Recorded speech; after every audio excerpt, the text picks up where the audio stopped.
Welcome to In Focus with Ejaz Haider. Our top story tonight is about Indian-occupied and illegally annexed Kashmir.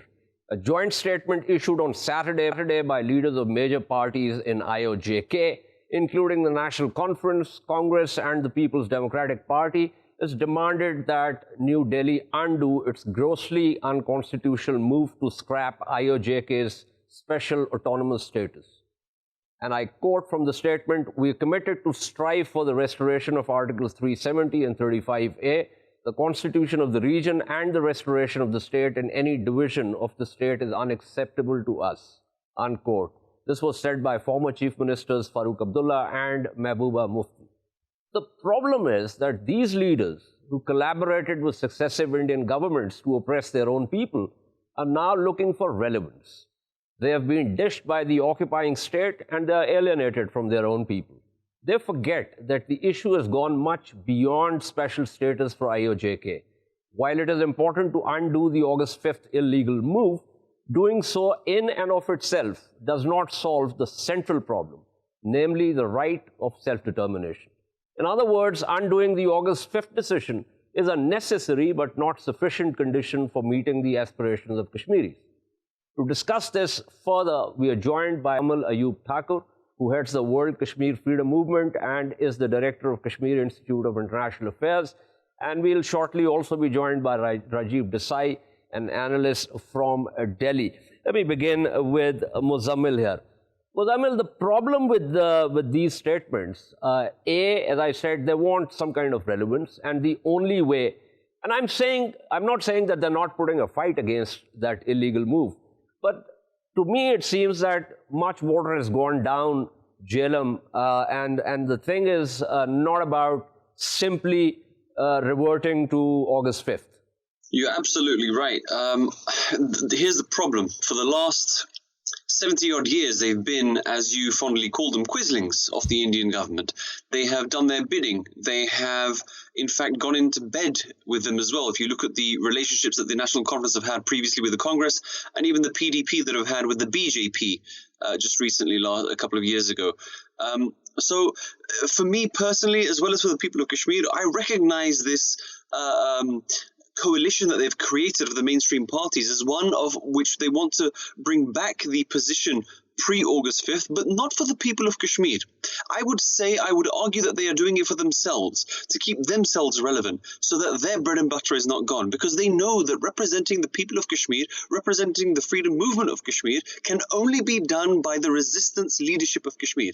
No matter how much they paint themselves green, red, black, blue, white, whatever they want to color themselves with, it is going to be impossible for them to replicate and to take the same position as people like Sayyid Ali Shah Gilani, people like Muhammad Yasin Malik, people like Mirwais Muhammad Umar Farooq, or for that matter.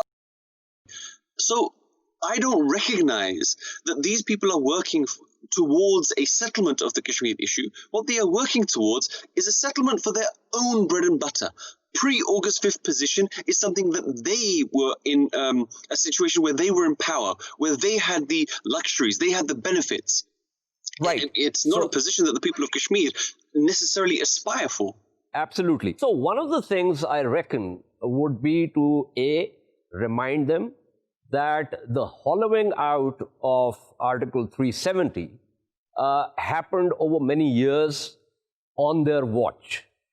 And B, that if they now want to offer a mea culpa, then they have to stand with the Kashmiris and voice what the Kashmiris want, which is not simply pre-August 5th, hollowed out 370 restoration and 35A. As I said, that's necessary, but that's not sufficient. Absolutely. And the irony is that it's people like the National Conference that previously were talking about autonomy, previously we were talking about freedom. I mean, be it Farooq Abdullah or his father, Sheikh Abdullah. Now it's in such a position that they're talking about still being Indians.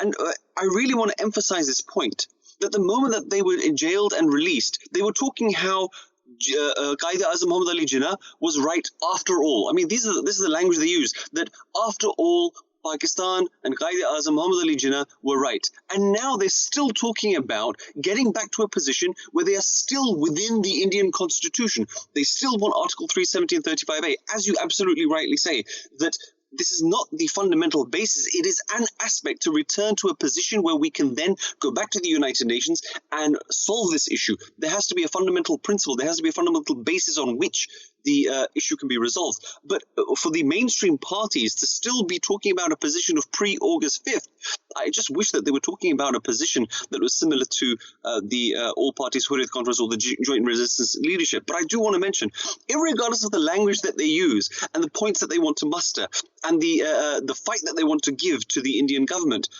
nobody in Kashmir will ever trust them.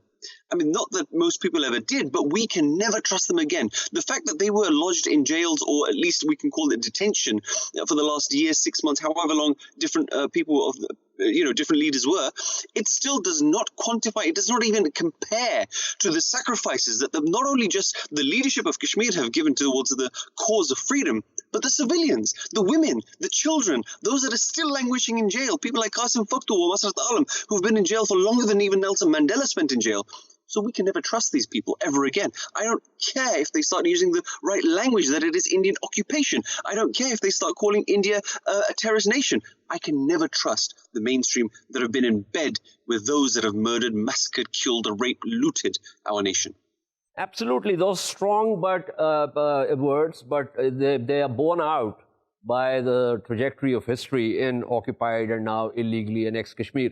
So what do you think, Muzzamil, is going to be the reaction, or has been the reaction since Saturday among the Kashmiris with reference to this coalition and the statement that they have put out? It's funny, as usual, we have this communication kind of blackout in Kashmir. It's never ending. There's always 4G, 2G, 2G to 4G. But mostly the sense from the ground is that people are saying that this is non-news. It isn't relevant. There is no value to it. There is no meat on it. Mainly because the pre-August 5th, the same people that had this meeting had a Gupkar resolution as well, where they were talking about how we're going to protect the nation of Kashmir. And we saw exactly what happened to them, that these are people that can anytime go to jail, that they don't necessarily represent the true sentiments of the people of Kashmir. And unless you have the true representation from the ground, people that have spent their lives fighting for the Kashmir cause, until you include them onto any negotiating table, be it in the current circumstances or be it to the right to self-determination, it does not matter. And I think that the feeling on the ground and the people that we're talking with, they don't consider this to be an issue, although the Indian mainstream, and I think this is something that we should maybe look into, that the fact that the moment the Indian mainstream start talking about such subjects where the common man has no interest in, I think that there may be games being played. I think there are back channels and track to diplomacy that is happening, and some kind of agreement is going to be formed between the mainstream, or rather the former mainstream puppets, and the Indian government. You have to remember that people like Sajad Lone, who called Modi his elder brother, literally a few days before the 5th of August 2019 had happened, before the abrogation, people like Farooq Abdullah and Umar Abdullah were sitting with side by side with Narendra Modi, and then he locked them up. So you can only really expect that whatever is happening right now are games, plans, maybe to instill the former mainstream into a position of resistance to eliminate the Hurriyat. And I think that is going to be a massive failure on their part. It will never work. Absolutely. Thank you so much, Muzzamil Ayub Thakur, for speaking with us. As I said, I'm also joined by Mr. Rajiv Desai, who's an analyst, joins me from Delhi. Mr. Desai, we're talking about the coalition of some of these parties in Kashmir and also Congress that have put out a statement asking for a return to the pre-August 5th autonomous status of Jammu and Kashmir. What do you make of this? Is there a sense that perhaps the current government really has pushed this issue into a cul-de-sac and doesn't know how to get out of it, and so they think that they have the space to try and put pressure on the government? But coming to this August 5th business and what Mr. Abdullah and the other local political leaders in Kashmir are doing, I think this is more and more a growing disenchantment with the Modi government, because while they didn't think Article 3 said that they would actually go out and abrogate that whole article. They did, and they did not think that they would throw them in jail. Mr. Abdullah came on a very popular news channel just the other day and accused the Indian Home Minister of lying to Parliament and the Prime Minister of misleading him and a delegation of senior Kashmiri political figures on the issue of detention and et cetera, and force, army rule and so on. So I think that it's another, from my perspective, and I want to repeat again that I really don't have anything to say about the previous speaker's comments. I'm mostly don't want to get into that discussion. It's a discussion that's been going on for decades. So just on the limited point of the incompetence of this current government, that you alienate, you jail people who are actually your mediators in Kashmir, as there are mediators for them in Assam or in Karnataka or elsewhere. You betray them and you throw them in jail and you send out the army. I think this is another major self-goal that they did on the 5th last year. And to deal with that and to deal with various other failures, which I can, that I have a laundry list of their failures. They keep trying to divert the issue, and now the latest one, of course, see what they've done is they've influenced the media completely, most of the media, and the media goes snapping at everybody the minute they get a signal. So, for example, right now there's been an issue with the Congress party and leadership and so on. There's been some internal debates. It was leaked to the media. Yeah, that letter that's been written. But this is occupying every single channel.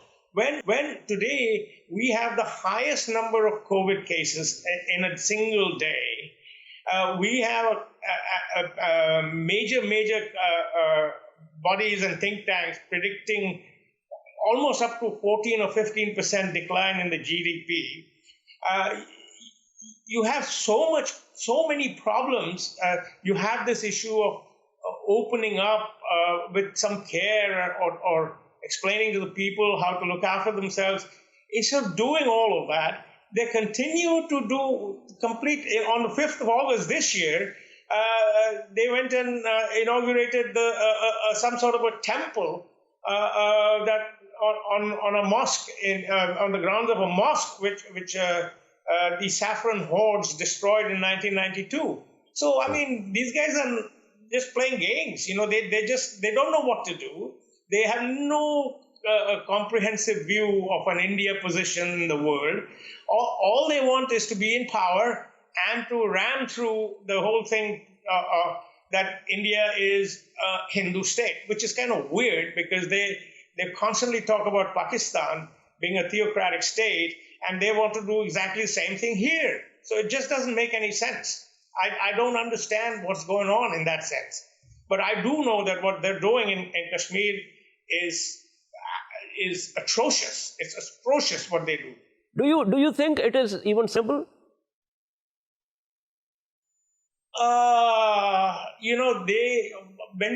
They define sustainable. Because okay, let me try and define sustainable. I mean, frankly, given the sort of, strength of the security forces and the rest of it, you can keep the Kashmiri population under subjugation for another decade. But is that really sustainable? Is that what India stands for? Isn't it time for India to say, well, if these people are alienated, if they're asking for something, then let's take the proper route and resolve this. So that's what I mean by sustainable. I agree with you, but I mean, these are not normal times, and this is not a normal regime. This is a regime that seeks to promote and ram through an agenda that not everybody agrees with. But no, the dissent is never allowed to become public because they also intimidate and induce the media. So I absolutely agree that the Kashmir, you cannot sustain. Well, I mean, I guess you can. You can sustain a military presence in Kashmir for the next 20 years. But is that really the solution? Is that really the way you want to hold on to portions of your territory, or win the loyalty of the people living in those territories? I don't think that works. But I don't think these people think that way. These people have only one very limited agenda: win elections, push Hindutva. And that Hindutva of theirs is a very questionable kind of ideology, which has to do really with diverting people's attention from governance so that they can stay in power. It's really nothing more than that. And in my now the problem is, and I absolutely agree with what you're saying, but now the Bihar state elections are going to come up. Bihar is the maximum population of laborers who suffered the lockdown and had to sort of, foot their way back, in some cases literally, back to Bihar. And we see once again a very clear attempt to stoke hyper-nationalism. So every time they get into or towards the polls, we see something like this. Whether, picking up the Pakistani bogey or doing something else or talking about Muslims or something. Where is the opposition? Why can the opposition not actually put together a bloc to try and stem this nonsense? To give you an answer, actually, the opposition has managed to do okay. They won elections in Madhya Pradesh, in Chhattisgarh, in Rajasthan, in Maharashtra, each of these, and these are large states, and each of these regimes was subverted by money. Whatever they did with, they have a lot of money. That much is for sure. And you suddenly find, 10 legislators defecting. You find, this sort of thing happening. So the opposition is, and then on top of it, the opposition's viewpoint is never available on the media. And in the media, there's only one thing: Modi is great, our Hindutva is wonderful. So Mr. Desai, sorry for interjecting, because I've almost run out of time also. So basically what you're saying is that there is intimidation, there's horse trading, the media has completely capitulated to this kind of pressure, and therefore the opposition doesn't find enough space to express itself. Is that impression correct? That is absolutely correct. Okay, thank you so much. That was Mr. Rajiv Desai speaking with us. We shall take a short break and return to discuss the campaign against Bloomsbury, India, which forced the publishing house to withdraw a controversial book on the Delhi riots. Stay with us.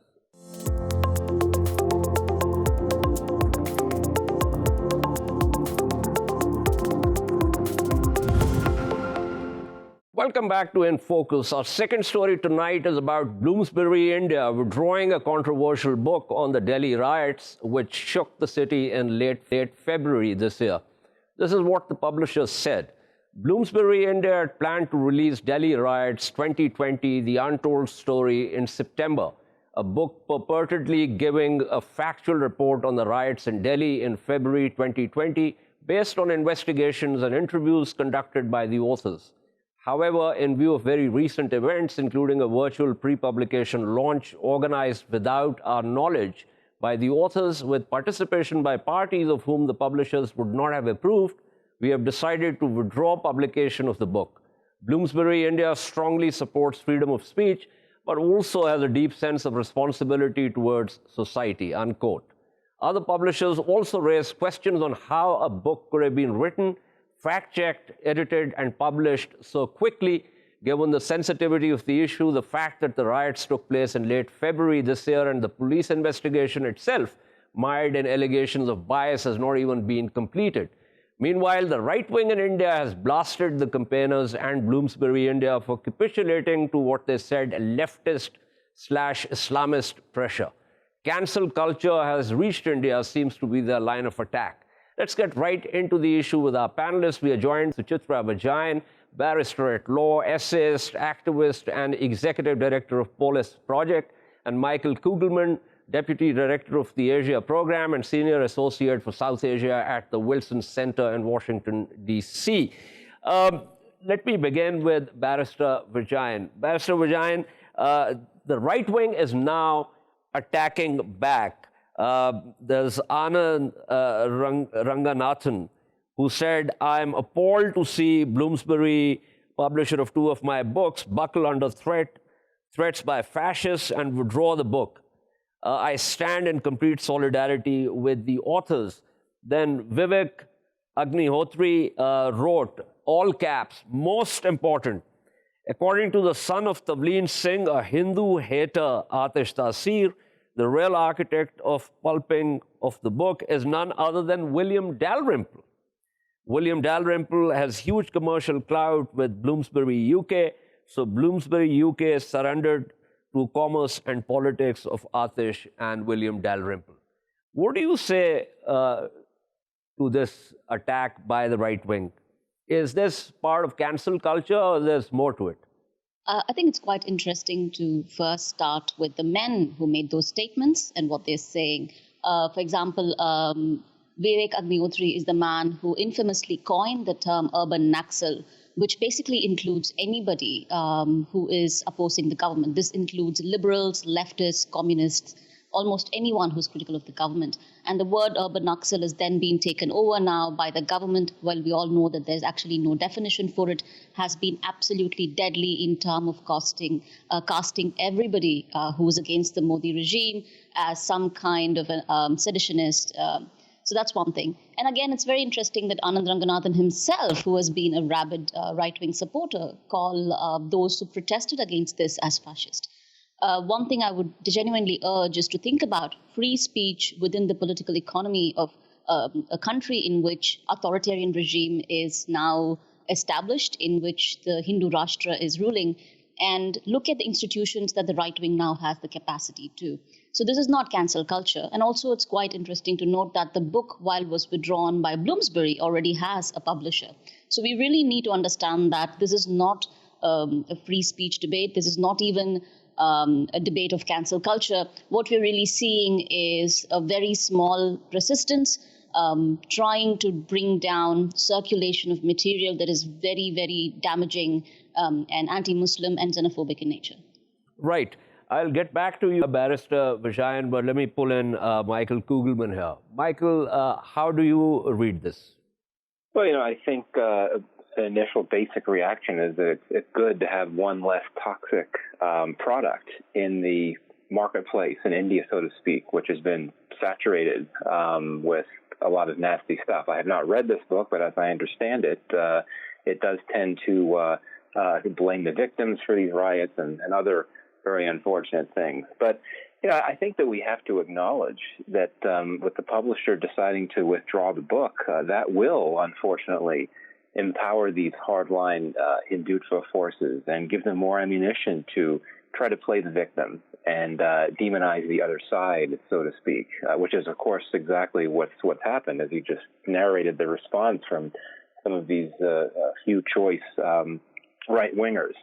So, and clearly the book was going to get published somehow anyway. I think the bigger issue is the publisher itself. Why would you have a launch event that took place without the knowledge of the publisher? It seems very bizarre. So I think that there need to be some efforts made inside the publishing house to figure out what's going on. So, again, I think it's good if at least initially we hear that there will be one more toxic product that's withdrawn, but it won't last for long. It's going to be published eventually. Unfortunately, it's just going to add to this toxic climate in India, where you have these very retrograde, dangerous hardline forces that are, accusing everyone of ganging up against them and preventing them from doing what they think is perfectly virtuous and appropriate to do. So it's just going to make a rather toxic environment even more so. Right. Let me go back to Barrister Vijayan. Barrister Vijayan, one of the things, I agree with the way you have situated the issue in the broader context, because this is just one of those things, and it kind of reflects a microcosm of sorts of what's happening in India broadly. But one of the things that we see, and this seems to be like a motif everywhere, wherever there's been some kind of fascism, is for the majority to begin to demonize the minorities in terms of being under threat, despite being a majority, being under threat from the minorities. That's exactly what we're witnessing in India also. It's a known trajectory. But do you think that, there is now a pushback? I was just in the first segment talking to Mr. Rajiv Desai with reference to something else. But he said that there is almost no space for the opposition in India because there's a lot of horse trading. The media is generally sold to the current dispensation, and quite, there's also the factor of the opposition being in disarray. But this doesn't seem like a very optimistic scenario in terms of reversing some of these trends that we have begun to see since Narendra Modi took over. I would divide this into two parts. One thing is a larger history and the trajectory of what's happening.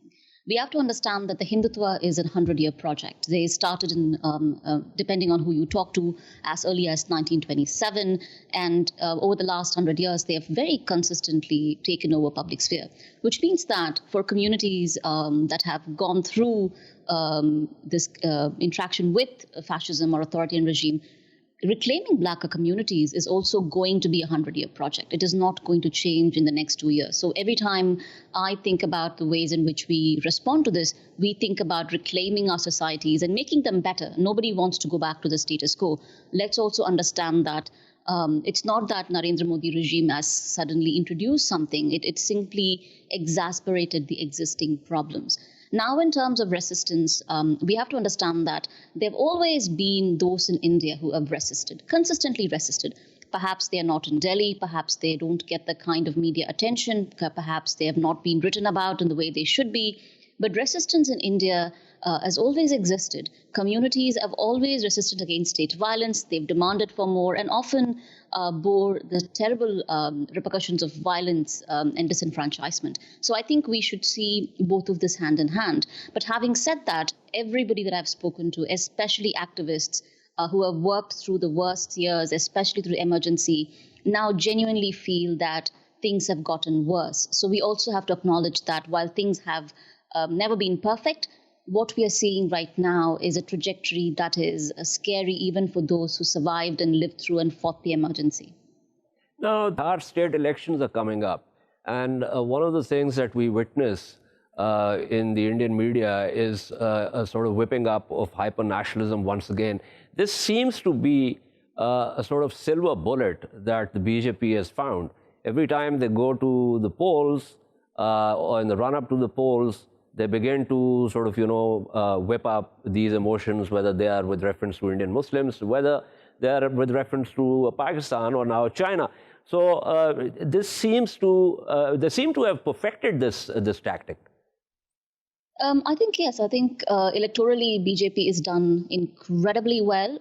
There are documents, there are fact-finding reports and data that show that every time they've employed violence, they have won electoral victory.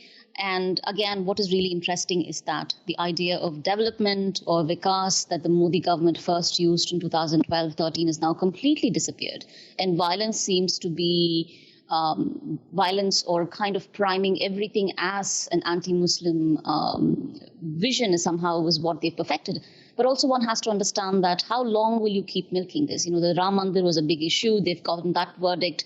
The violence is happening. At the same time, the economy is tanking. So I'm still trying to understand how long this use of violence to win electoral victory will continue to be a strategy. But we also have to acknowledge that BJP has done a very good job of actually winning that and perfecting that strategy. Right. Let me go to Michael Kugelman. Michael, the statement that Bloomsbury India has put out, of course, it's an implied kind of mea culpa. But a publishing house as big as Bloomsbury, do you really think that they would not know what was in the book, what is in the book, what is it, what kind of signaling the book is trying to do? And they have just suddenly woken up to this after a campaign started? I mean, this doesn't make any sense to me.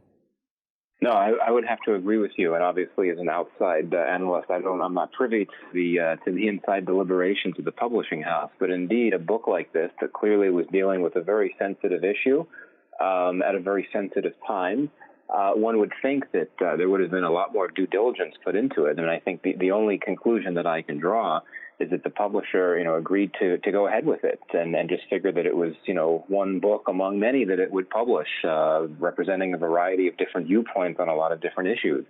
And then the pressure came once word came out about this virtual launch that included, extremely controversial folks that the publisher claims it didn't know was involved and had not given permission for this to happen. And I think it essentially did decide to make the decision to withdraw the book because of pressure. But that said, indeed, it is very strange, and those of us that have gone through book publishing, know that there's always very close contact with the publisher, and especially with a publisher like Bloomsbury, which has a very good reputation so far as I know. It is quite surprising and quite mystifying, to be quite candid. What would you say to the critics when they point out that there is a process involved in commissioning a book, getting the authors, and then for the authors to do their research, then the manuscript to go to the publishing house, then the whole sort of fact-checking and editing process and the rest of it. And all of this takes a lot of time. I mean, you guys have been publishing books and you publish, policy papers. Even a 10,000-word policy paper would sometimes take more than 5-6 months, for the final product to come out. And for this book, to have been assuming late February, the riots happened, and someone thinks, let's talk about this, let's put a book out. Then by March, mid-March or end March, you get to the authors, you sort of, have the ground prepared, and so on and so forth. So the critics say that it's just completely unbelievable that they could have done this in such a short time, and for the book to have actually been objective about the event that it, seems to talk about. Yeah, no, absolutely. And again, as someone who's not on the inside, I'm not privy to what's going on inside this publishing house. But indeed, it is quite surprising. And I've been involved, as an editor, for example, published edited volumes in which you have contributions from a variety of different folks, and everything has to be vetted first by the editor, and then the editor of the book, and then the editor at the publishing house. Multiple editors that go through everything. So it is a bit odd, and who knows, we'll see if there's any personnel moves that come out of this, but at the end of the day, I'm not in a position to judge because I'm not on the inside of this publishing institution. No, I know, but I was generally asking you, as you have been doing this, I've been doing this, so there is, we know a little bit about how this process works. It's not something that's very easy to do, especially when there is an issue that is so sensitive and also so controversial. But thank you so much, Michael Kugelman, for speaking with us. We go back to Barrister Vijayan here.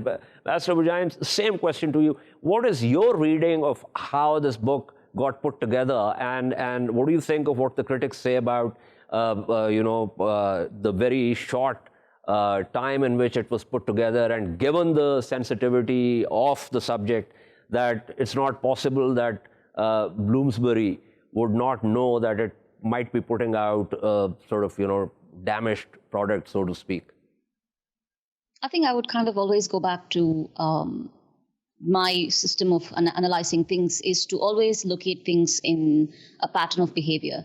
If you look at Bloomsbury's publishing list in the past few years, this is not the only book. They have been publishing hagiographies of Amit Shah, Ajay Bisht or Adityanath, who's the chief minister of Uttar Pradesh, in very glowing terms, when we really know that both these gentlemen have been charged and alleged to do some very serious crimes, especially in terms of using the state to target minority and other communities.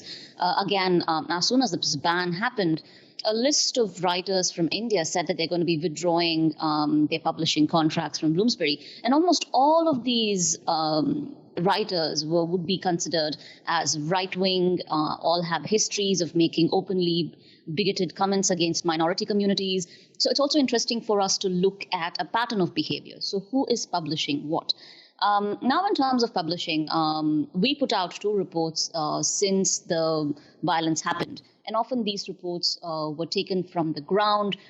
Excessive vetting happened. We would double source them from all kinds of reports. So in that sense, putting out reports and those things, timeline is something that I would pay attention to. And a lot of incredibly dedicated folks do and try managing to put out these fact-finding reports. Having said that, a fact-finding report is not a book. And also another thing I would really think about is with most publishers in India, in my experience, it's not only that they go through multiple edits, they also use, especially with books that are considered political in nature, they use lawyers to go over them just to make sure everything is fine. So it would be interesting to find out, again, I'm not in the inside, but it would be interesting to find out how this was commissioned, what happened. And I would also like to flag one more thing. The authors of the book, again, when I'm saying pattern of behavior, have a history of making incendiary statements. For example, when the young Kashmiri girl Asifa was brutally raped and murdered, they again manufactured a series of statements and information and put out disinformation in the public domain. So again, I would again place all of these instances within a larger historical context, within a pattern of behavior. And having said that, one must understand that publishing in India has transformed fundamentally. There is a fear to publish, and I think one sees who is getting published, who is getting the airspace. I think it becomes quite clear in terms of what's happening. Happily, I completely agree with your analytical framework, and it's great because you're taking a sort of longitudinal design, not just taking a snapshot view of it. But thank you so much. That was Barrister Suchitra Vijayan speaking with us. This is all from In Focus tonight. We shall see you tomorrow at the same time. Keep following our latest updates on social media at indus.news. Good night and goodbye.